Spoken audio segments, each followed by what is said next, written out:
Let's see. Let's see Stephin Merritt in my interview, part 2.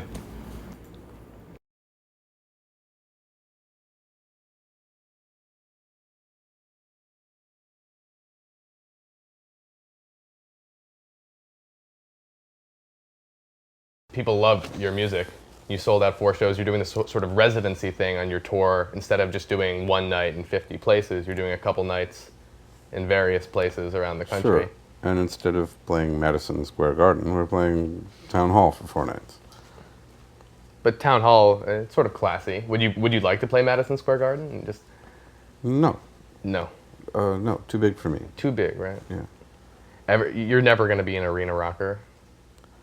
Well, aside from I don't really like arena rock, I don't like seeing shows in arenas. Mm-hmm. But also I have hearing damage in my left ear. This is my left, your right.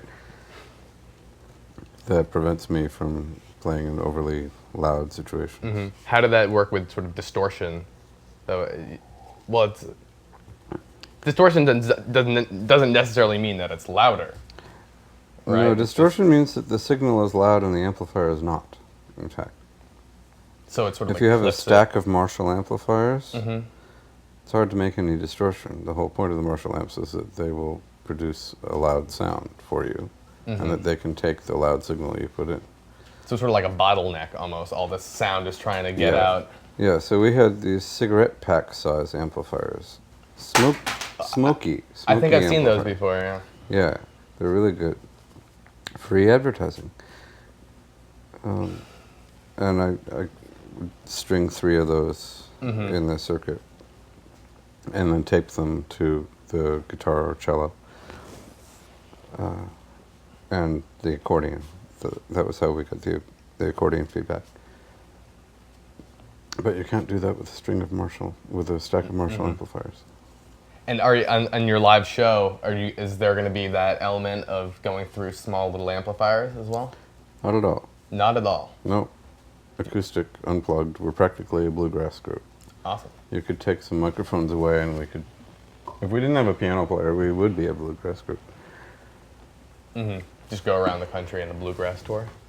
Do you like the American sort of roots music? Not as such. Not as I like the idea, but I like you like the concept of America having its own anything roots described music. as good time music drives me crazy. Party music, bar music, good time music. If the whole idea is to have a good time socializing, I probably can't stand it. Mm-hmm.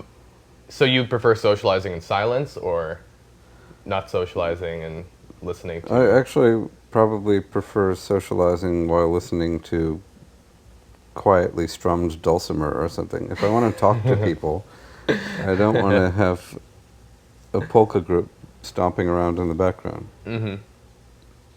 But for you're more of a like a sort of solitary listener, would you say?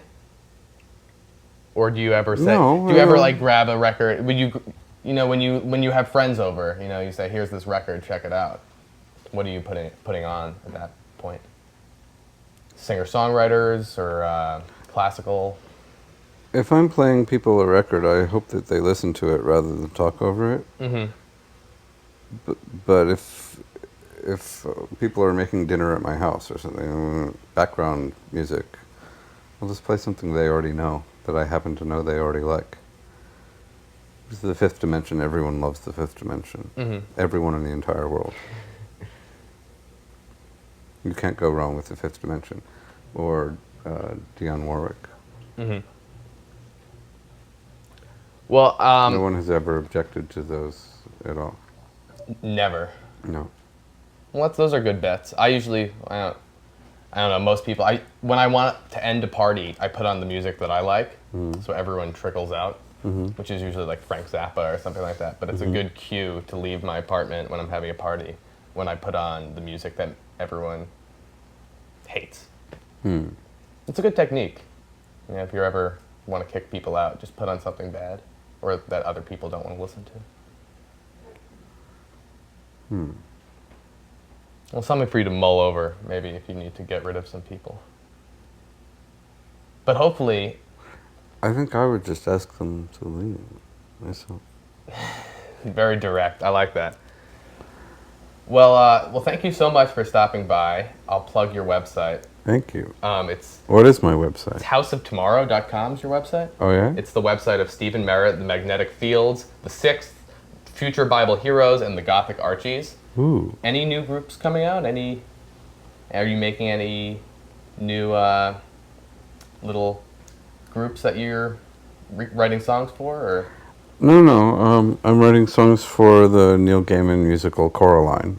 Coraline. Yes, it's going to be an off-Broadway musical in May of 2009. All right. Congratulations. That sounds great. Thank you. Thanks so much for coming by. Thank you for having me. And I'm really glad you're here, and I'm looking forward to your concert on Friday night. Thank you. Town Hall sold out 4 nights. Yeah.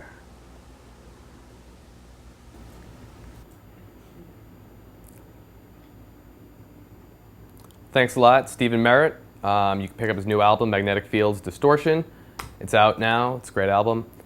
That's all we got for the show, but we're going to leave you with this little ukulele played by Stephin Merritt, and we'll see you tomorrow for more of the latest.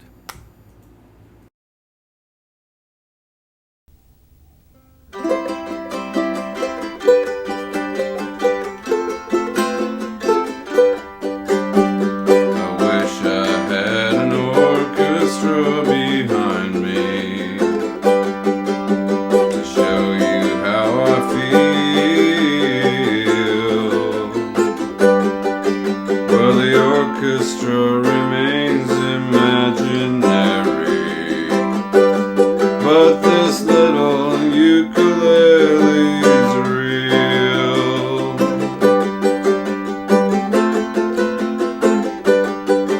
I wish I had an orchestra behind me. When you lose faith, an orchestra gives proof. Well, an orchestra can tell you pretty stories, but this little